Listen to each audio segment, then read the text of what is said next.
Kahit si Bongbong Marcos pa ang mag-utos sa akin ng mali, hindi ako susunod sa kanya kahit tanggalin niya akong pulis.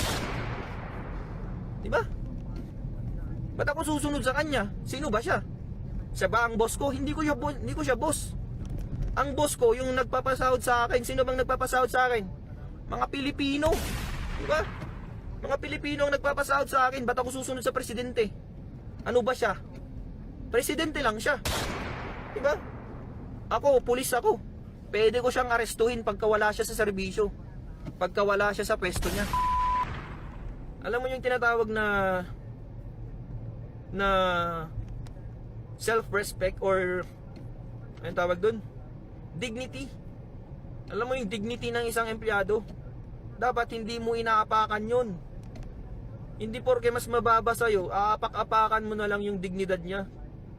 Hindi po pwede yan kahit ikaw pa yung presidente ng Pilipinas, kahit ikaw pa yung pinakamayamang tao sa buong mundo.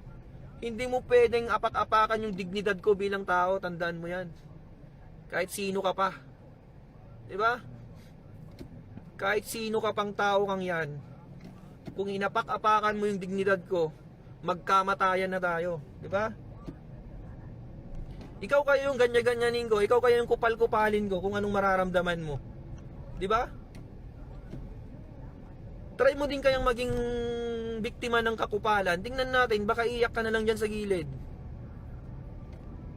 Di mo kasi alam. Di nyo kasi alam kasi nasa mataas kayong posisyon. Di nyo alam yung nararamdaman ng isang mababang tao lang. Na kapag kinupal-kupal mo, walang magagawa kundi tatahimik lang. Diba? Kasi alam niya sa sarili niya na walang laban sa'yo. Kasi mataas ka eh. Pero wag mo akong ginaganyan. Kahit gaano ka pa kataas, wala akong pakialam sa ranggo mo. Diba? Wala akong pakialam sa ranggo mo. Kahit ano ka pa, kahit general ka pa.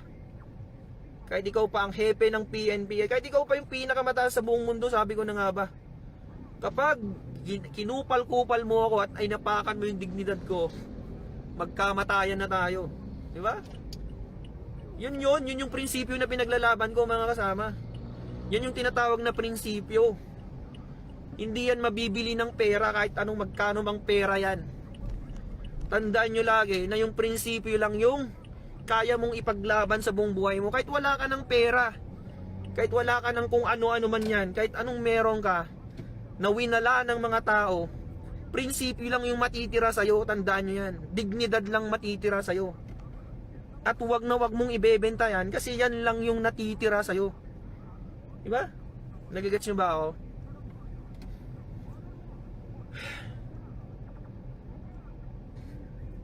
Wag na wag kayong papayag na yung dignidad mo bilang tao inaapakan lang ng kahit sino dyan. Putik, tao ka, may dignidad ka, may prinsipyo ka. Hindi pwedeng apak-apakan ka ng kahit sino. Bilang tao, pagkapanganak mo pa lang sa mundo, meron ka ng karapatang mabuhay. Meron ka ng karapatang irespeto ng kapwa mo tao. At hindi yun mawawala. At hindi pwedeng bilhin ng kahit magkano yun. At hindi pwedeng mapapalitan ng kahit magkano yun, mga kasama. Lagi nyong tatandaan yan. Lagi nyong tatandaan yan.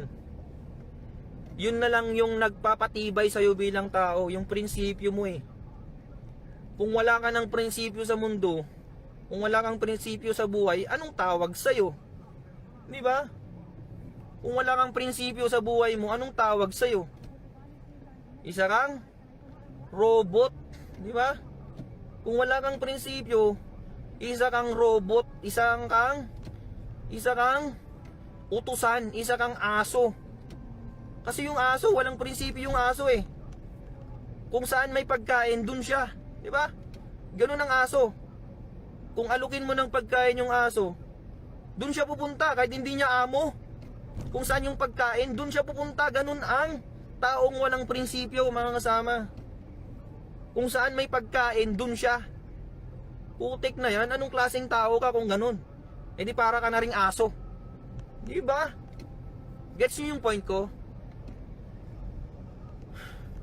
Alam nyo, hindi lang naman PNP ang pwedeng magpakain sa akin eh.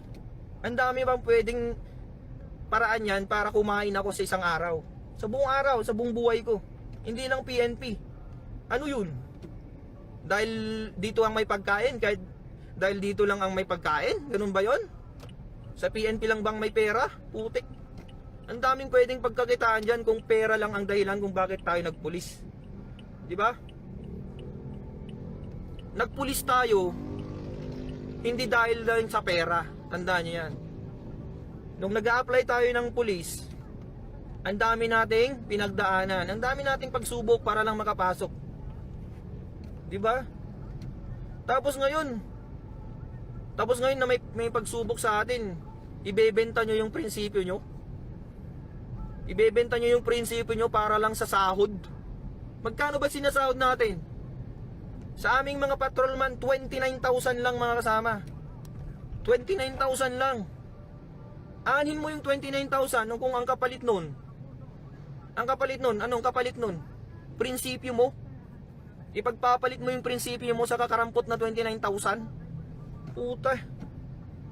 Diba? Mas marami pa yung sahod ko nung nasa call center ako. Mas malaki pa yung sahod nung nasa call center ako kaysa yung nasa pulis na ako. Pero dahil may prinsipyo akong pinaglalaban, nagpulis pa rin ako.